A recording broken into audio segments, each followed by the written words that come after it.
여러분 안녕하십니까? 금요일 아침 뉴스 퍼레이드 황병준입니다. 이재명 대통령이 오늘 대전을 찾아 지역민과 간담회를 진행합니다.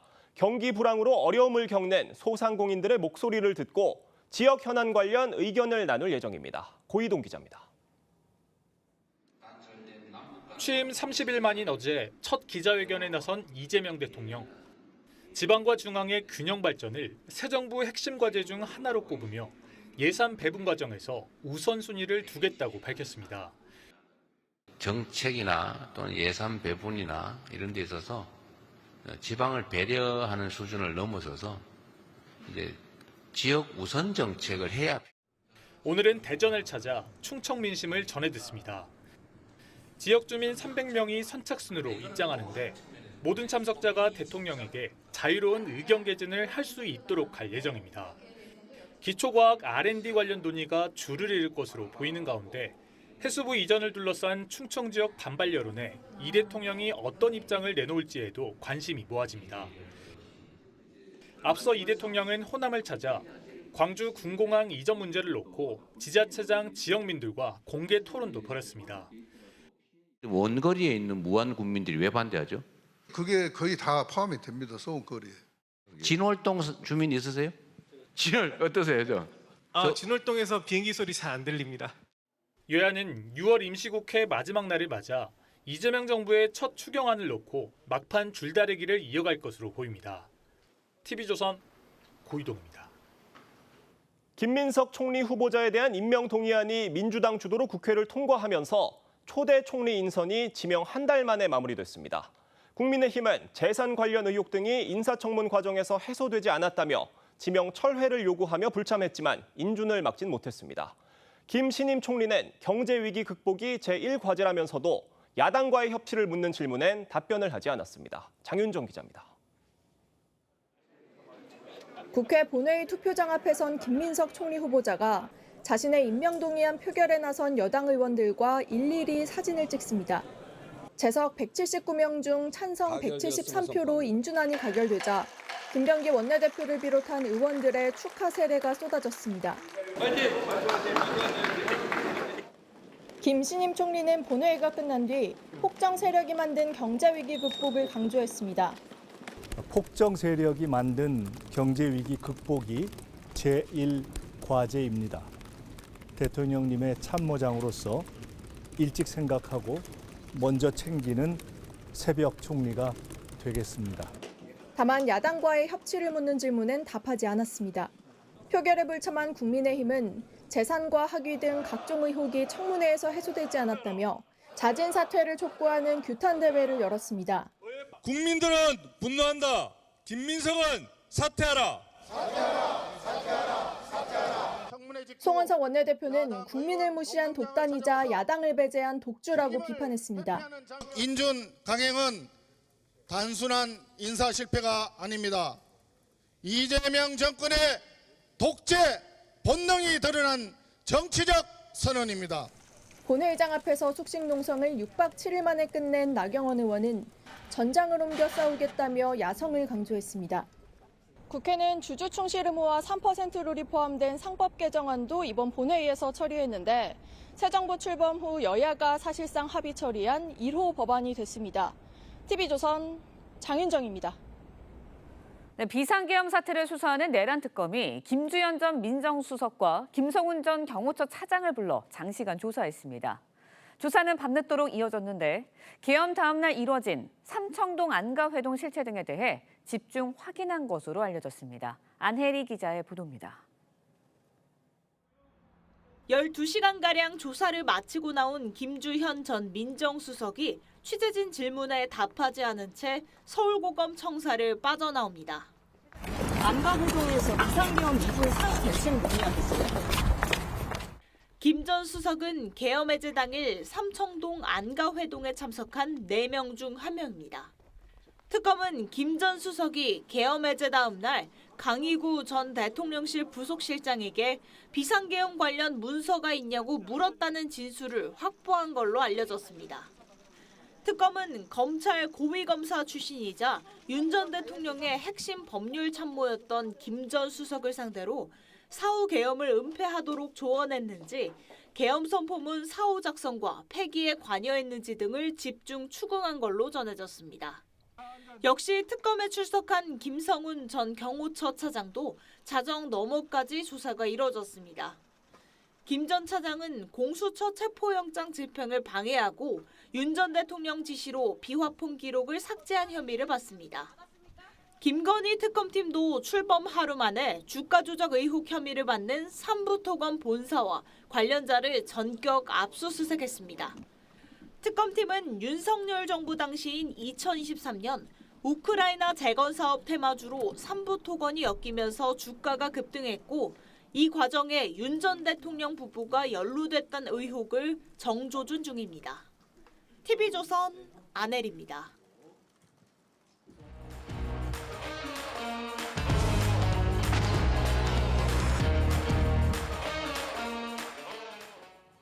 정치권 소식 짚어보는 아침의 맞수 시간입니다. 조현삼 더불어민주당 정책위 부의장, 노동일 파이낸셜 뉴스 주필 나오셨습니다.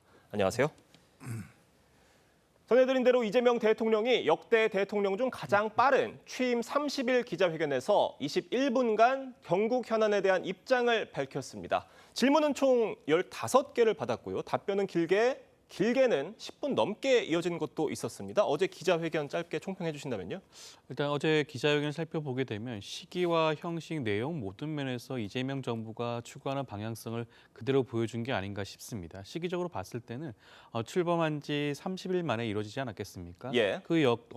역대 어느 정부보다도 빠른 이번 기자회견을 통해서 이재명 정부가 인수위 없이 출범함에도 불구하고 어떠한 방향성을 가지고 있는지 국민들의 그런 궁금증을 해결해 준다는 그런 측면이 돋보였다고 할 수가 있겠고요. 예. 형식적인 측면에서도 살펴보게 되면 그동안 일방적으로 이루어졌던 그런 기자회견 방식이라든가 아니면 이미 사전에 짜여진 각본처럼 움직였던 그런 기자회견이 아니라 타운홀 미팅 방식을 통해서 다양한 의견이 주고받았습니다. 심지어 어떤 질문에 대해서는 이재명 대통령의 답변에 대해서 부족하다고 느꼈던 기자들이 연거푸 질문을 하는 그러한 모습도 보였죠. 부동산 대책과 관련된 질문에서 그런 모습을 보여줬는데요.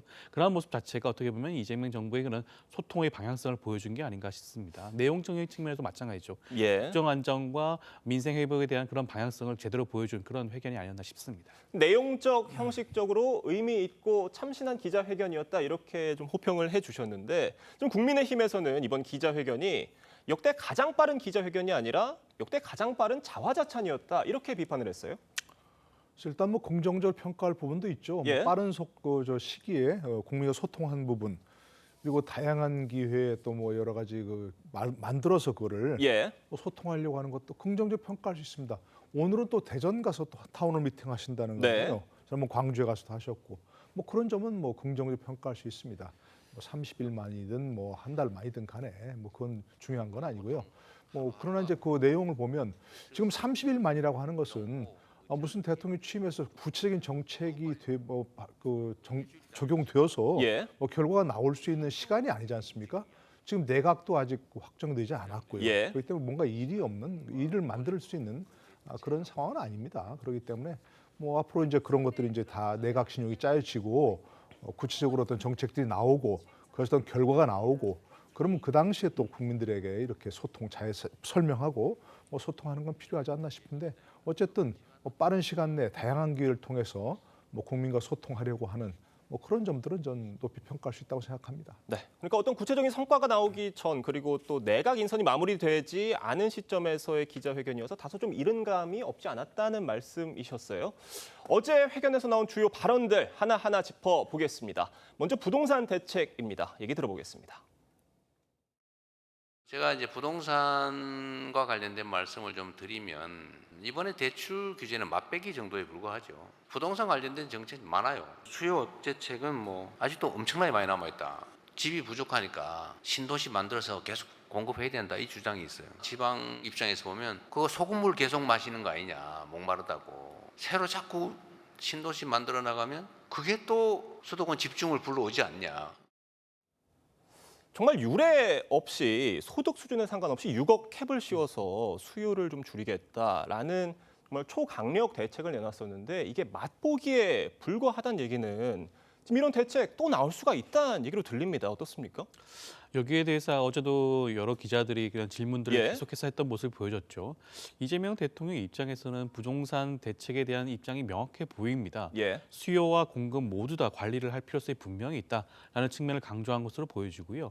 6억 원 규제조차도 마찬가지입니다. 맛보기라는 표현을 쓸 정도로 굉장히 추후에 있을 강도 높은 그런 규제 방안에 대해서도 일단은 그런 포석을 깔아놓은 셈이긴 하죠. 예. 그렇다고 한다면 아마 이제 지금까지 많은 국민들 입장에서 과연 이번 첫 번째 일본 부동산 대책이 너무나 강했기 때문에 추후에는 완화된 방향으로 가는 것이 아닌가라는 여러 가지 그냥 의구심이 들 수도 있었는데 이번 발언을 통해서 이재명 대통령이 생각하는 그런 부동산 대책에 대한 방향성이 더욱더 뚜렷해진 게 아닌가 싶습니다. 지금 공급 측면에 있어서도 이재명 대통령이 어떤 관리하는 방안에 대해서 언급이 있었잖아요. 그 신도시 얘기를 했는데 신도시를 계속 만들면 결국 이게 소금물을 먹는 것과 같다라는 얘기를 하면서 그러니까 수도권의 인구 집중 현상이 더 강화될 수 있다 이런 얘기를 했었어요. 이게 공감이 가는 측면이 있기는 있습니다만 이렇게 됐을 경우에 이재명 대통령의 어떤 공급 정책에 있어서 신도시 정책은 배제되는 겁니까? 어떻습니까?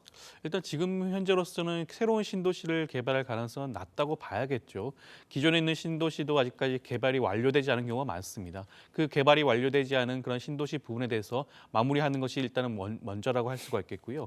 그리고 기존에 있는 도심지 내에 있는 용적률이라든가 그런 것들을 상향 조치를 취해서 그런 공급 계획을 마련하겠다는 그런 입장을 보여주기 때문에 저는 그 소금물과 관련된 표현 자체는 굉장히 적절하다고 보여집니다. 지금 우리나라 전반적으로 입장을 봤을 때는 지방이 소멸하고 지방이 붕괴되고 있지 않겠습니까? 예. 지역 균형 발전 측면에서 살펴보게 된다고 하더라도 계속해서 반복되는 신도시 개발 자체는 굉장히 좀 무리수가 아닌가 하는 생각도 듭니다. 지금 이런 얘기와 함께 이재명 대통령이 어제 부동산에서 금융으로 투자 대상을 옮기는 게 낫다 이런 얘기를 했어요. 그러니까 부동산 투기를 통해서 어떤 좀 수익을 얻어보겠다 이런 생각 버려라 이런 의미입니까?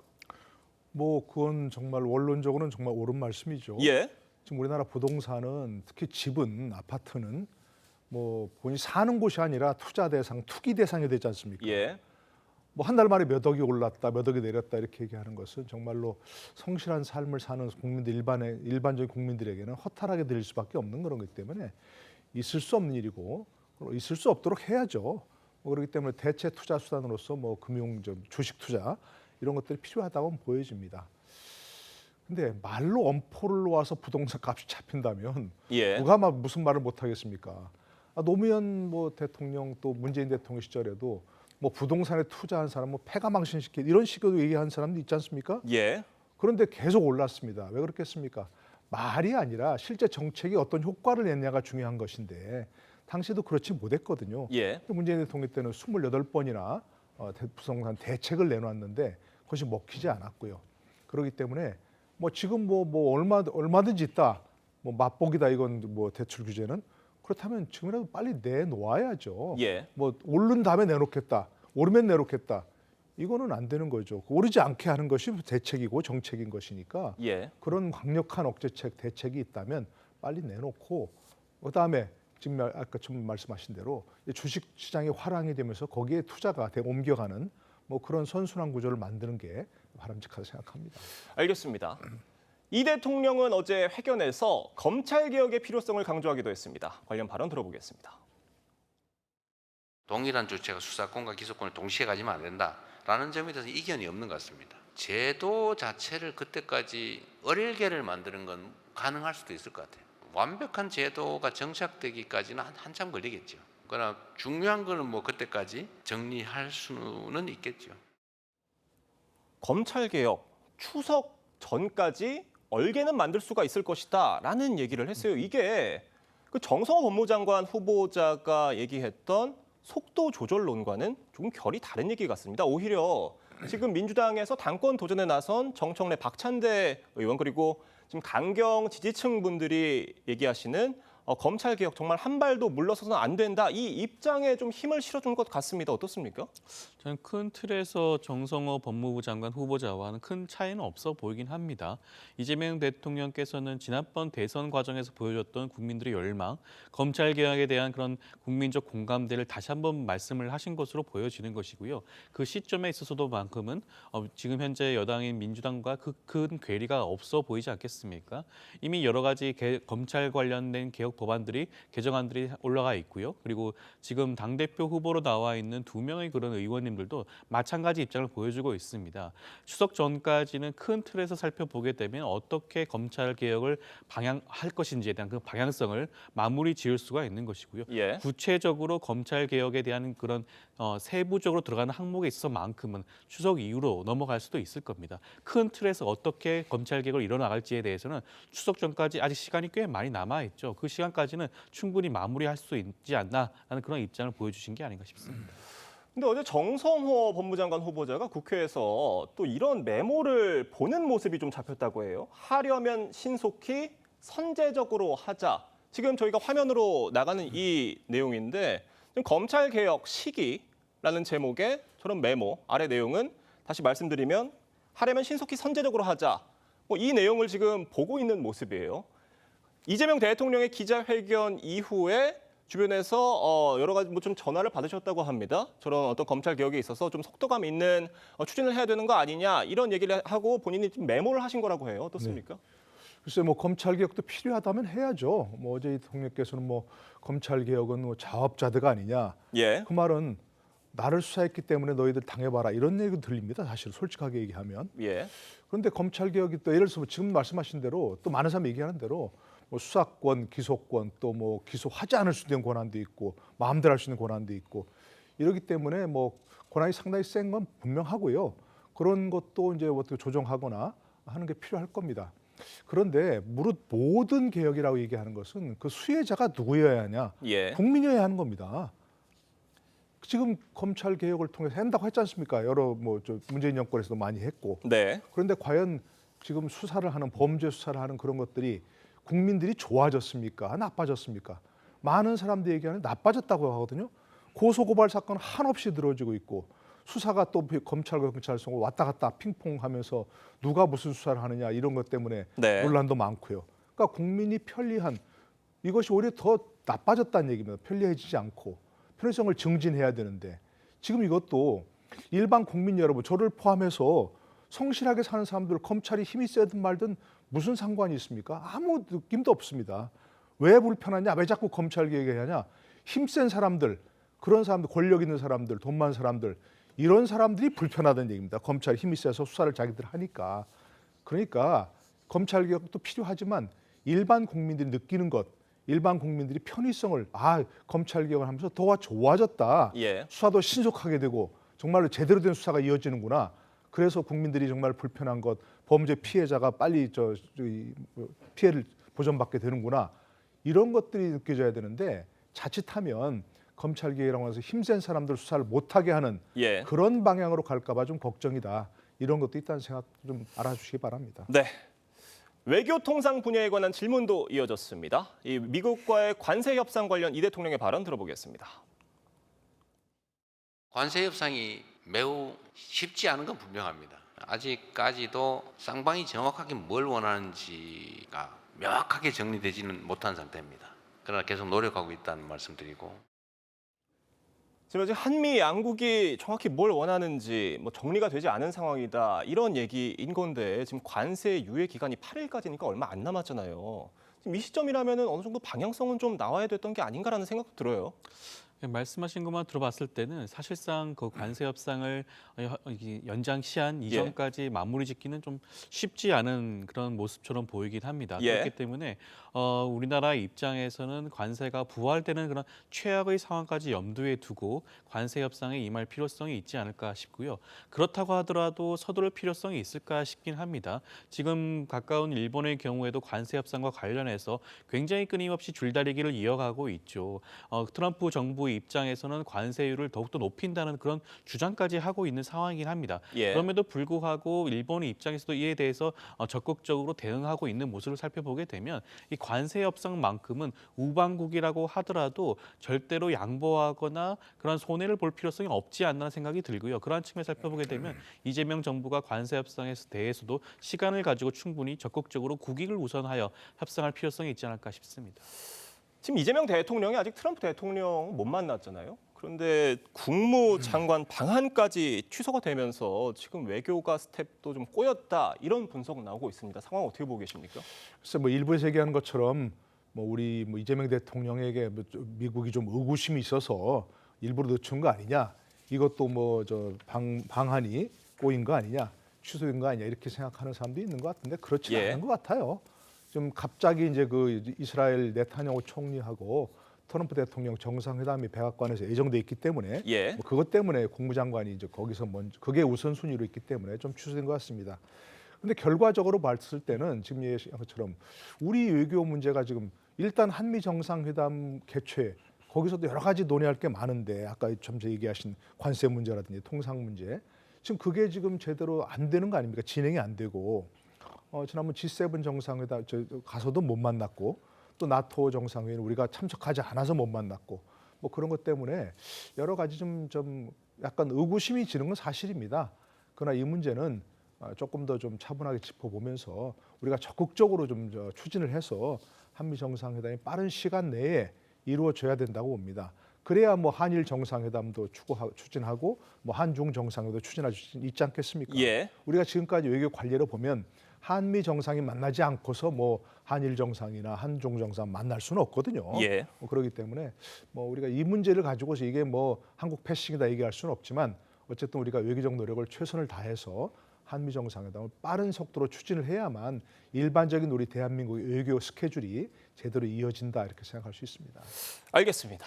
다음 소식도 짚어보겠습니다. 김민석 국무총리 후보자의 임명 동의안이 민주당 주도로 국회 본회의를 통과했습니다. 국민의힘 의원들은 표결에 불참하고 규탄 대회를 열었는데요. 관련 얘기 들어보겠습니다. 폭정 세력이 만든 경제 위기 극복이 제1과제입니다. 대통령님의 참모장으로서 일찍 생각하고 먼저 챙기는 새벽 총리가 되겠습니다. 부적격자인 김민석 후보에 대한 인준 표결을 강행한 더불어민주당, 국민을 무시한 독단, 야당을 배제한 독주, 민주주의를 조롱한 폭거입니다. 김민석 국무총리, 신임 국무총리가 새벽 총리가 되겠다고 했어요. 일찍 일어나서 먼저 생각하는 총리가 되겠다 이런 의미인데 좀 일찍 일어나셔서 야당 생각도 좀 하셨으면 좋겠는데 어제 야당과의 협치를 묻는 질문에는 답변을 안 하셨다고 해요. 글쎄 그 질문 먼저 말씀드리면 청문회에서 많이 좀 기분 나빴던 게 아직도 풀리지 않았나 싶습니다. 그러나 어차피 국민의힘에서 아무리 반대를 해도 지금 김민석 총리가 될 거라고 하는 것은 뭐 예정된 수순 아니었습니까? 뭐 여당 단독으로 지금 해서 인준 표결을 참여했지만 된 거 아니겠습니까? 그러니까 이제 그걸 지났으니까 결과적으로 보면 정치는 결과니까 결과적으로 봤을 때는 일단 인준이 되어서 국무총리가 되셨으니까 청문회 과정에서 있었던 일은 잊어버리고 야당과도 적극적으로 만나고 협치하는 그런 모습을 보여야 할 것 같습니다. 답변을 하지 않았지만 아마 그 마음 속에는 그런 것도 충분히 있으리라고 생각을 합니다. 그런데 말씀해 주신 바람과 달리 국민의힘에서는 워낙 강하게 반발을 하고 있는 상황이어서 김민석 총리 후보자를 인준을 결국 통과시킨 게 나중에 야당과의 협치에 있어서 두고두고 걸림돌이 될 거다 이런 분석이 있습니다.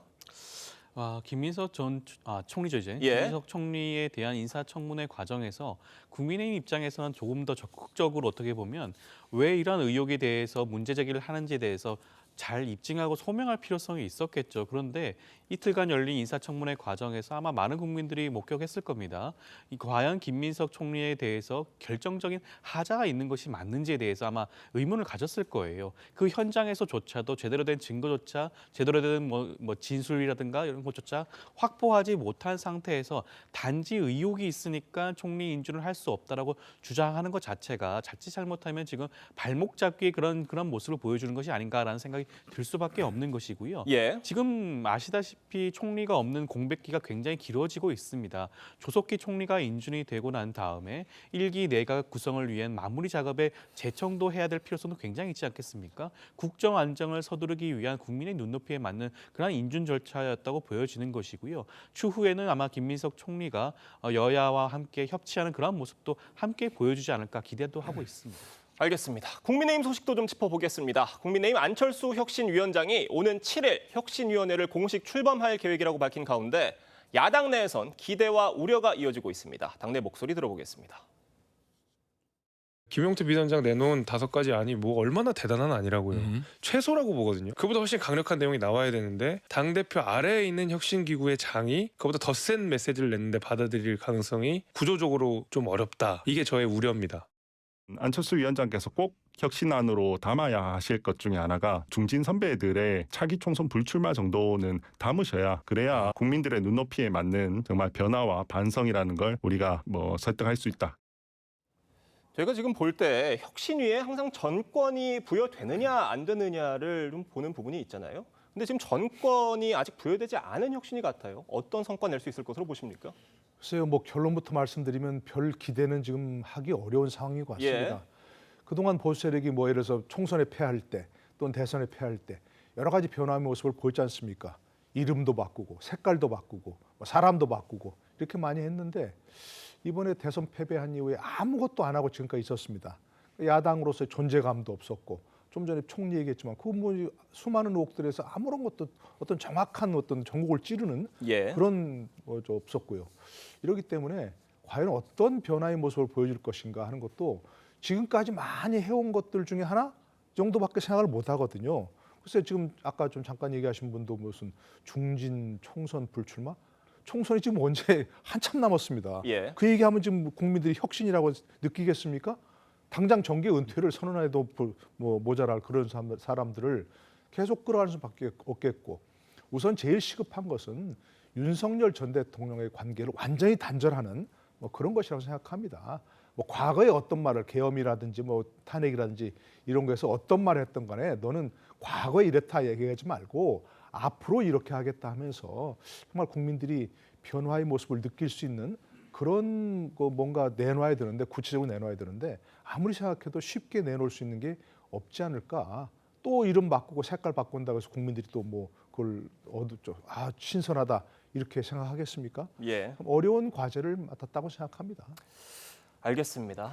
이 정계 은퇴를 선언한 홍준표 전 대구시장이 새로운 보수 정당이 나올 것이라며 신당 창당을 시사하는 듯한 발언을 해 주목이 되고 있습니다. 홍 시장의 행보 좀 어떻게 전망하십니까? 홍 전 시장의 입장 경우에 살펴보게 되면 본인이 만든 플랫폼이라든가 SNS 통해서 적극적으로 본인의 그런 정치적인 의견을 개진하시곤 했죠. 살펴보게 되면 더 이상 정계 은퇴라는 표현을 사용하면 안 될 것 같습니다. 이미 깊숙이 다시 한번 정치 얘기를 하고 있는 것으로 보여지는 것이고요. 이번에 소통을 하는 과정에서도 신당 창당에 대한 그 뜻도 밝힌 것으로 보여져요. 아무래도 국민의힘 내부에서 있는 여러 가지 있을 수 있는 정치적인 혼란과 분열상 가운데 새로운 정당을 창당하여 그중에 그 역할을 맡고 싶다는 그런 의중을 드러낸 게 아닌가 싶어 보이는데 그러한 모습도 아마 추후에 계속해서 살펴볼 필요성이 있지 않을까 싶습니다. 알겠습니다. 오늘 노동일 주필과는 여기서 인사드리겠습니다. 감사합니다. 서울 도심에서 술에 취한 남성이 17km가량을 운전하다 경찰에 붙잡혔습니다. 만취 상태였던 이 남성은 인도로 올라타 여러 시설물을 파손하고도 그대로 달아났습니다. 황재영 기자입니다. 2차선 도로 위를 사선으로 달리던 흰색 승용차가 그대로 인도 위로 올라탑니다. 길말뚝을 쓰러뜨린 차량은 가게 셔터를 들이받고 편의점 앞 플라스틱 박스도 부숴버립니다. 아무 조치 없이 현장을 떠난 차량은 인근 골목에서도 가게 앞 박스를 치고 달아납니다. 남성은 차량을 몰고 인도로 올라타 길말뚝을 완전히 부순 뒤에도 2km 넘게 음주운전을 했습니다. 인근 도로에서 불법 유턴하다 인도 경계석을 들이받은 뒤 잠시 차에서 내렸다가 다시 타고 그대로 떠납니다. 서울 노원구 일대에서 음주 사고를 내고 도망가던 20대 남성이 신고를 받고 출동한 경찰에 붙잡혔습니다. 음주 측정 결과 남성은 면허 취소 수준의 만취 상태였습니다. 겉보기에도 일단은 상태가 걸음도 좀 비틀거렸고 안면 홍조도 있었고 해서 단순해 저희가 알아챌 수 있었습니다. 경찰 조사 결과 남성은 서울 강남 주점에서 술을 마신 뒤 약 17km를 주행했습니다. 운전자는 술을 마신 뒤 PC방에 가기 위해 운전대를 잡았다며 사고를 낸 건 기억나지 않는다고 진술했습니다. 경찰은 음주운전 혐의와 사고 후 미조치 혐의로 남성을 검찰에 넘겼습니다. TV조선 황재영입니다.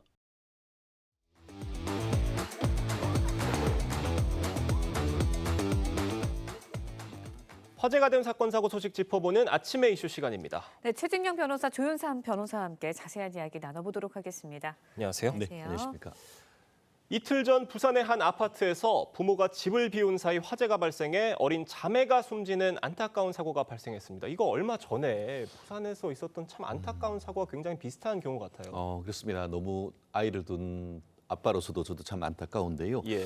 2일 날 그 밤 11시경에 부산 기장에 있는 한 아파트 6층에서 불이 났다라고 합니다.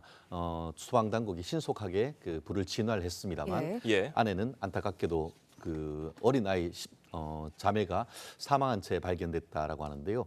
불이 나니까 한 아이는 그 정문 쪽으로 또 한 아이는 베란다 쪽으로 대피했지만 결국 그 탈출하지 못하고 안타깝게 그 목숨을 잃은 것 같은데 자초지종을 확인해 봤더니만 이 아파트 같은 경우에는 부모님이 그 근처에서 나름대로 또 잘 되는 식당을 운영하는 분이었는데 식당을 밤에 마치고 부부가 야간에 아이들 재워놓고 이렇게 외출을 한 사이에 이런 일이 벌어졌다고 하고요. 인근에 나름대로 그 잘 알려진 식당이고 그 집도 알다 보니까 인근 주민들 같은 경우에는 이 소식을 듣고 굉장히 안타까워했다는 그런 후문인 것 같습니다. 네, 해당 아파트가 근데 화재가 발생하기 2시간 30분 전쯤에 정전이 발생했다고 합니다. 이번 화재에 대한 원인 조사 이루어져야 할 텐데 연관이 좀 있을 수 있을까요? 일단 정전이 이루어지고 난 다음에 복구가 되게 되면 예. 순간적으로 많은 전기량이 들어간다고 합니다. 그렇기 때문에 아마 과부하나 과전류가 흐르는 경우가 많다고 하고요. 그 경우에는 손상된 그런 전선의 경우에는 그런 누전을 통해서 화재가 발생할 수 있기 때문에 일단 전문가들 입장에서는 권장하는 것이 정전이 발생했을 때는 각종 콘센트나 플러그를 빼는 것을 권장을 하고 있더라고요. 그렇다고 한다면 그러한 측면에 살펴보게 되면 정전도 이번 사건의 그런 하나의 원인이 될 수도 있지 않을까 싶고 그 사망한 아이들의 부모들의 그런 진술에 따르게 된다면 에어컨이라든가 선풍기를 켜놓고 집을 나섰다고 합니다. 그렇다고 한다면 그대로 전류가 흐르고 있을 정전에서 복구가 되었을 때 다시 한번 과전류나 과부하가 흘렀을 가능성도 있지 않을까 싶습니다.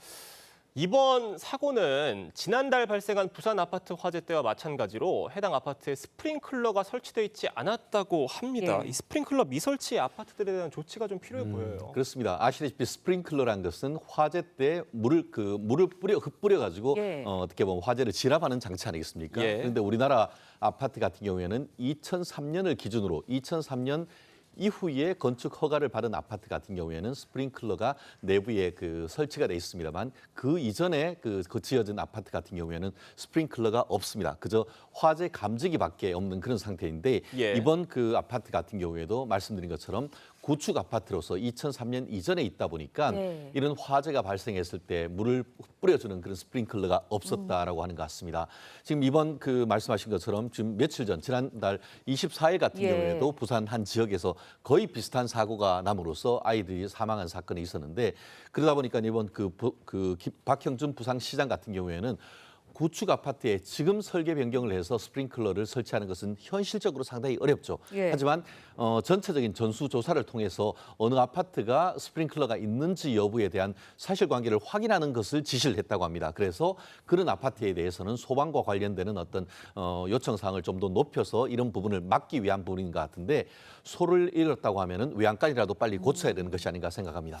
알겠습니다. 다음 이야기도 좀 해보겠습니다. 역대 최대 규모 횡령 사건으로 꼽히는 3천억 원 횡령 사건의 주범 경남은행 전 간부에게 징역 35년이 확정됐습니다. 먼저 어떻게 3천억 원이라는 돈을 개인이 빼돌릴 수가 있었던 거예요? 저도 뭐 도저히 납득할 수 없는 거의 뭐 단군일의 은행원이 개인적으로 빼돌린 최대 사건이 아닌가 싶은데요. 징역 34년을 선고를 받았기 35년이 확정됐기 때문에 아마 이 형도 재산형으로서는 굉장히 높은 형이 아닌가 생각을 하는데요. 2008년부터 2022년까지 14년간 토탈해서 3,089억 원을 그 횡령을 했는데요.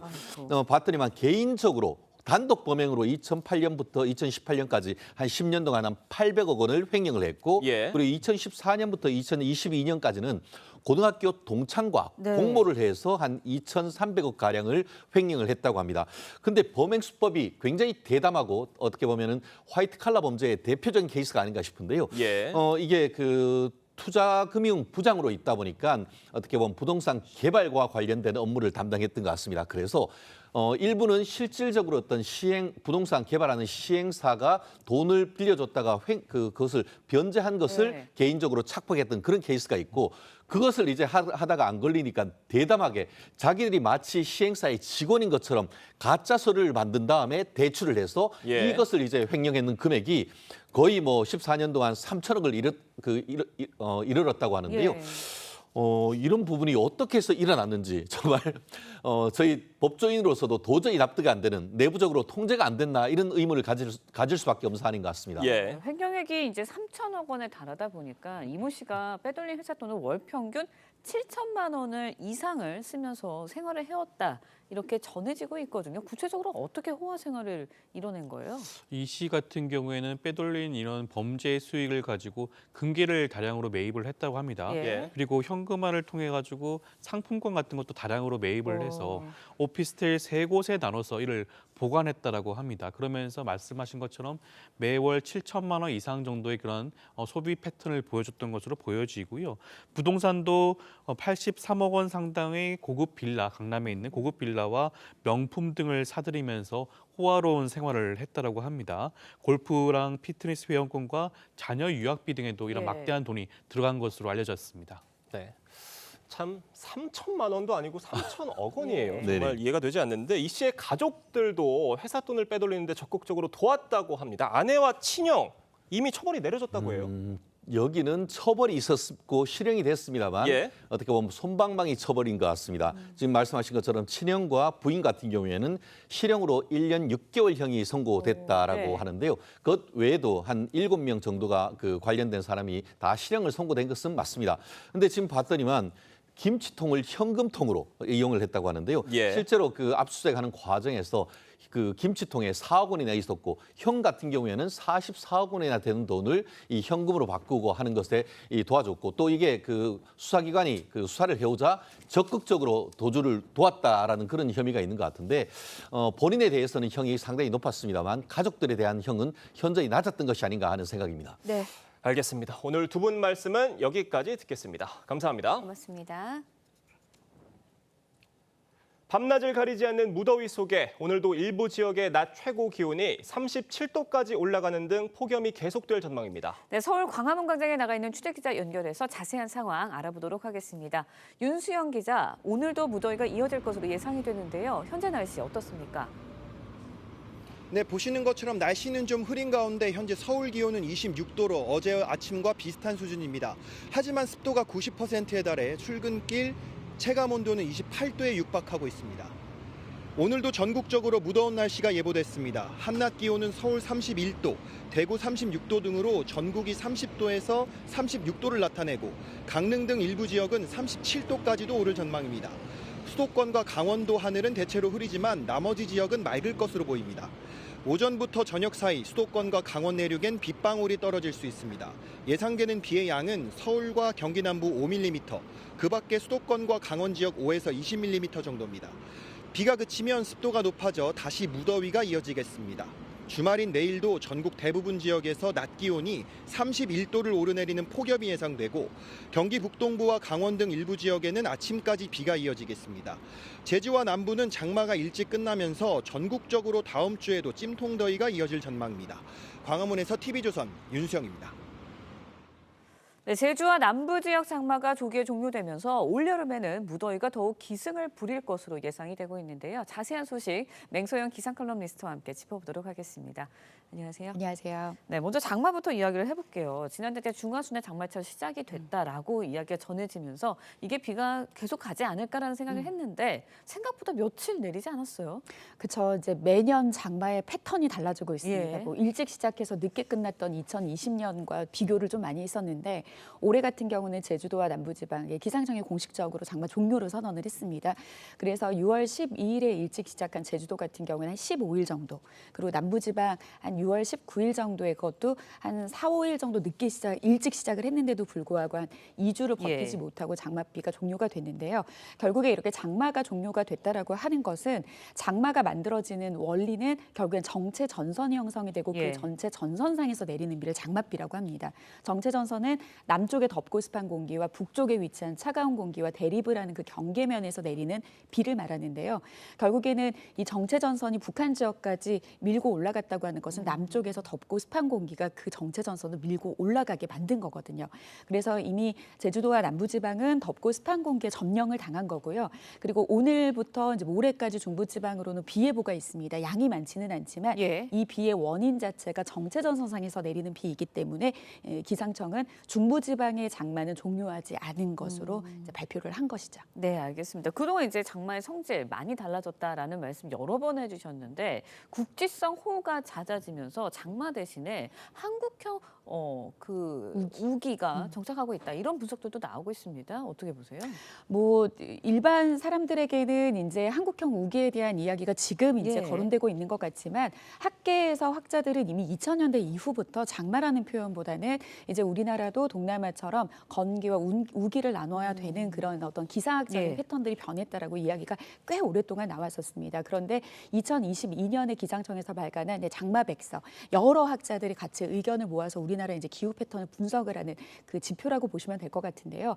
과거에는 1년 중에 내려야 될 비의 절반 이상이 여름에 집중이 됐고 여름철에 내려야 되는 비의 80% 이상이 장마철에 집중이 됐습니다. 그렇기 때문에 보통 장마철에 내리는 비가 우리나라를 대표하는 비가 확연했었는데 뭐 이번 여름도 증빙을 합니다. 장마철에 내리는 비가 이제는 여름철의 비를 이제 대표하지도 않고 시간당 100mm 이상의 극한호우도 장마철에 내리기보다도 뭐 지난해나 최근 같은 경우에도 장마가 끝난 8월 달 그리고 이제 9월 달에도 굉장히 많은 양의 비가 내리기 때문에 이제는 이제 본격적인 여름 6월과 7월과 8월을 장마를 구분하는 것이 아니라 이제 한국형 우기 물론 이제 대체할 만한 용어가 이제 적당하지 않기 때문에 한국형 우기라는 표현을 대표적으로 쓰는데 이런 식으로 이제 우리가 장마만을 들여다보면서 비가 온다라는 것에 대한 그런 어떤 인식 자체의 변화가 좀 달라져야 된다라고 하는 의견이라고 보시면 될 것 같습니다. 네, 기후 변화가 한반도에 적극적으로 나타나고 있지 않나라는 생각이 드는데 전국에서 체감 30도가 넘는 무더위 이어지면서 강릉에서 초열대 현상이 나타나고 있습니다.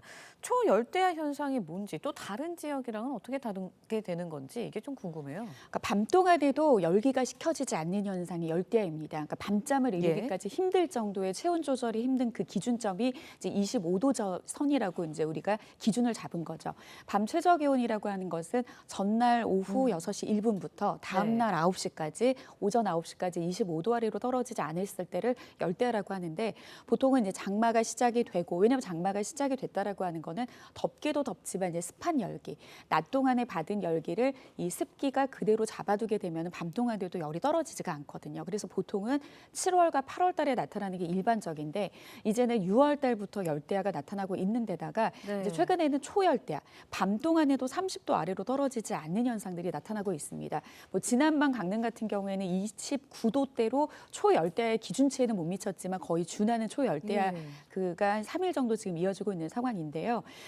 이대로 이제 전 지구적으로 기온이 올라간 것도 있지만 바다 온난화로 인해서 바다에서 증발되는 수증기가 전체적으로 지구의 습도를 좀 높여주고 있는 상황인데 우리나라 같은 경우에는 삼면이 바다로 둘러싸여져 있기 때문에 직접적으로 덥고 습한 공기의 영향을 또 받을 수 있습니다. 그리고 동해안 같은 경우에는 바다 효과라고 해서 주변의 바다가 또 열기를 잡아주는 효과. 앞으로는 좀 이런 이제 초열대야 현상도 이제 빈번해지는 그런 이제 기후가 된 거죠. 네, 알겠습니다. 장마도 일찍 끝나고요. 초열대야 현상도 나타나고 있고요. 그렇다 보니까 올 여름 더위 역대급 폭염이 닥치지 않을까라는 생각이 드는데 2018년 여름 굉장히 더웠잖아요. 그때와 비슷한 현상이 나타나지 않을까 이런 우려가 나와요. 2018년과 근래 들어서 2024년은 엎치락 뒤치락하면서 기록을 비교하는 해입니다. 그러니까 특히 지난해 같은 경우에는 폭염도 폭염이 없지만 열대야가 더 주목받는 이유 중에 하나가 8월부터 늦은 폭염까지 지속적으로 좀 열대야가 이어졌었는데요. 오히려 7월 달에는 폭염의 영향은 좀 덜했습니다. 왜냐하면 장맛비가 집중호우의 형태로 내렸기 때문에 정말 더위를 식혀주는 그런 효과가 비가 톡톡히 했었었는데 2018년 같은 경우는 좀 달랐습니다. 7월 달부터 폭염이 시작되면서 8월까지 이어져서 거의 한 달 동안 폭염에 시달렸는데 올해 같은 경우에는 이제 지난해보다는 이제 장마가 일찍 종료가 됐기 때문에 2018년에 가까운 그런 폭염이 이어질 가능성이 있고요. 앞으로가 좀 더 우려되는 것은 지금은 이제 지상 부근으로 확장하는 더운 공기의 영향으로도 이 정도인데 지금 최근 들어서 남유럽이나 미국 같은 경우에도 지금 고온 현상이 나타나고 있는 이유 중에 하나가 열돔 현상이라고 해서 이보다도 더 높은 상층으로도 고온 건조한 공기가 유입이 되면서 이 하층과 상층과 중층 모두가 더운 공기로 뒤덮여지는데 이제 상층의 공기들도 움직이기 시작을 했거든요. 그렇기 때문에 뭐 이제 폭염이나 열대가 시작이기 때문에 계속해서 뭐 온열 질환이나 더위에 대한 대비를 하셔야 될 것 같습니다. 네, 알겠습니다. 이번에는요, 지진 관련 이야기도 좀 해보도록 하겠습니다. 일본 규슈 가고시마현 도카라 열도에서 2주 동안 1000회가 넘는 지진이 발생을 했습니다. 긴장감이 좀 높아지고 있어요. 일단은 지진의 원인부터 좀 짚어볼게요. 일단 일본이라는 나라 자체가 지진에 열악할 네. 수밖에 없는 게 판 경계면에 있습니다. 이 지각판이라고 하는 것은 지구 표면을 둘러싸고 있는 100km 이상의 되게 두꺼운 이제 지각판이라고 보시면 되는데 전 세계적으로 이 지각판이 한 7개 정도 분포가 하는데 일본 같은 경우에는 그 가운데 3개의 판들이 경계를 이루고 있습니다. 그러니까 이 판들이 서로 자기의 각자의 방향으로 이동을 하다 보면 에너지가 응축되기 때문에 이 어떤 불안정한 현상이 나타나는 게 지진이기 때문에 일본은 항상 이 경계면에서 노출될 수밖에 없는 그런 상황이거든요.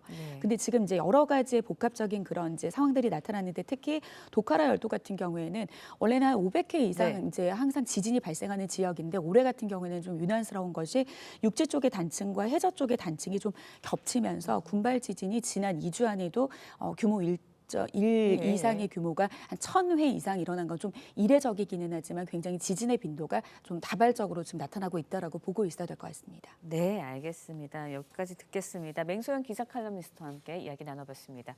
오늘 말씀 고맙습니다. 네, 미국 시카고에서 무차별 총격으로 최소 4명이 숨지고 10여 명이 다치는 사건이 발생했습니다. 경찰은 괴한이 달리는 차 안에서 군중을 향해 총을 난사한 것으로 보고 용의자 추적에 나섰습니다. 이루라 기자의 보도입니다. 부상한 사람이 곳곳에 쓰러져 있고 길거리 여기저기에는 핏자국이 보입니다.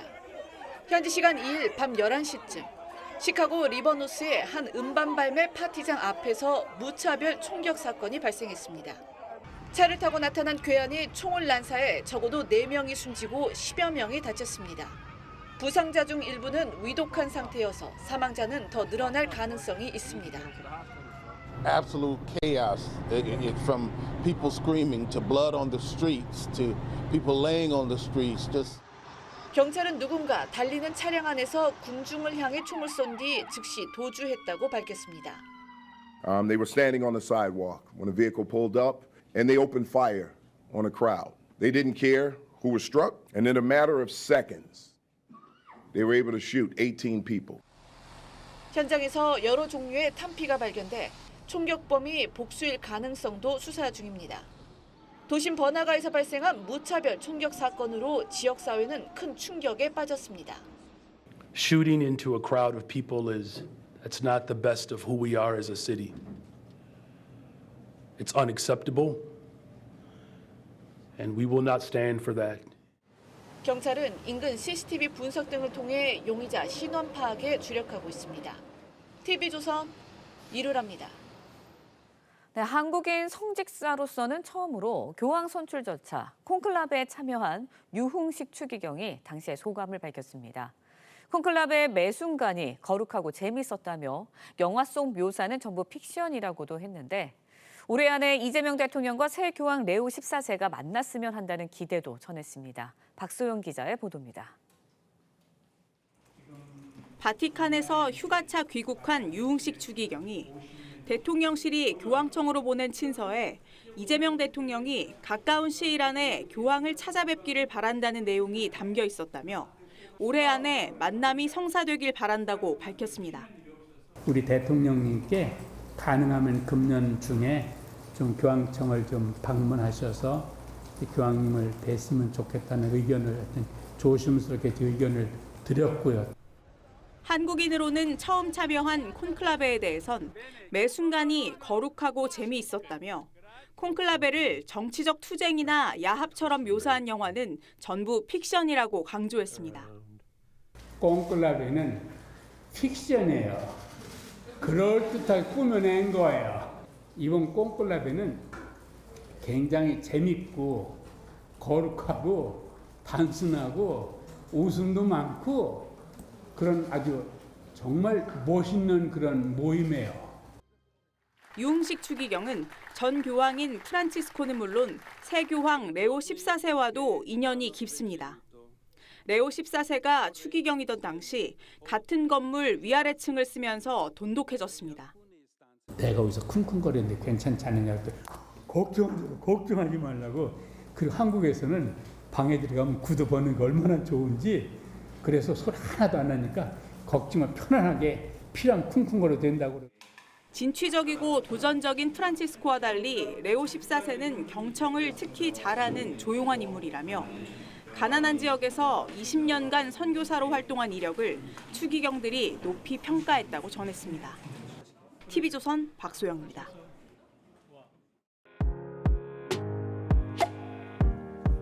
렌즈에 담긴 순간 그 의미를 짚어보는 시간이죠. 사진 기자가 선택한 아침의 한 장입니다. 오늘은 조선일보 사진부 오종찬 기자와 함께합니다.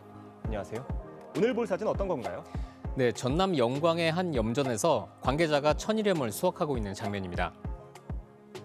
기상청이 어제 제주와 남부지방의 장마가 끝났다고 발표했는데요. 이제 폭염이 이어질 텐데 폭염이 반가운 사람들이 있습니다. 사진으로 만나보시죠. 천일염을 수확하는 모습을 드론을 띄워 하늘에서 내려다봤습니다. 강렬한 햇볕이 소금물에 반사돼서 반짝반짝 빛이 나는데요. 가마솥 같은 더위가 이어지지만 염부들에겐 반가운 날씨입니다. 소금물에 비가 섞이면 소금의 염도가 낮아지는데 이렇게 폭염이 이어지면 우수한 천일염을 얻을 수 있다고 합니다. 이렇게 하늘에서 내려다보니 한 폭의 그림 같기도 한데 이런 염전이 줄어들고 있다고요? 네, 우리나라 대표적인 염전 부지가 전남 신안과 영광인데요. 이 두 곳의 염전이 급격하게 줄어들고 있습니다. 과거 사진 촬영의 명소로 꼽힐 정도로 관광객들에게 인기 있었던 곳인데요. 염부들의 고령화와 값싼 수입산 소금으로 폐염전이 늘어났습니다. 그리고 폐염전에는 대규모 태양광 시설이 들어서고 있어서 염전의 자취는 점점 사라지고 있습니다. 염전의 문화적, 산업적 가치를 함께 지켜나갈 방법 고민해봐야 할 것 같습니다. 지금까지 아침의 한 장이었습니다. 제주와 남부는 역대 두 번째로 짧게 장마가 끝났습니다. 다만 북한에 위치한 정체전선의 영향으로 오전부터 중북부를 중심으로 비가 내릴 텐데요. 양은 최대 20mm로 많지 않겠지만 돌풍과 벼락이 동반되겠습니다. 연일 전국에 뜨거운 열기가 가득한데요. 밤사이 서울에는 열대야가 나타났고요. 오늘도 한낮에 밀양이 37도까지 치솟겠습니다. 여기에 습도가 더해져 호텁지근하겠습니다. 자세한 낮 기온 살펴보시면 서울이 31도, 강릉 35도, 대구 36도까지 오르겠습니다. 주말과 휴일에도 경기와 강원 영서에 비가 조금 내리겠고요. 당분간은 무더위가 이어지겠습니다. 폭염 속에 연일 온열 질환자가 급증하고 있는데요. 온열 질환 예방하는 방법 간단하게 알아보겠습니다. 가장 중요한 건 수분 섭취입니다. 물병을 갖고 다니면서 목이 마르기 전에 자주 섭취해 주시면 좋겠습니다. 낮 12시에서 5시 사이에 야외 활동은 피하시고요. 옷차림은 통풍이 잘 되게 또 모자나 양산으로 볕을 차단해 주세요. 혹시나 어지럽고 두통이 느껴진다면 그 즉시 그늘이나 실내로 이동해 휴식을 취하시고요. 증상이 심하다면 119에 연락해 도움을 받으시는 게 좋겠습니다. 오늘도 더위 피해서 건강한 하루 보내세요. 날씨와 생활 정보 박선민입니다. 이상으로 금요일 뉴스 퍼레이드 마칩니다. 네, 저희는 다음 주 월요일 아침 7시 30분에 다시 찾아뵙겠습니다. 시청해주신 여러분 고맙습니다.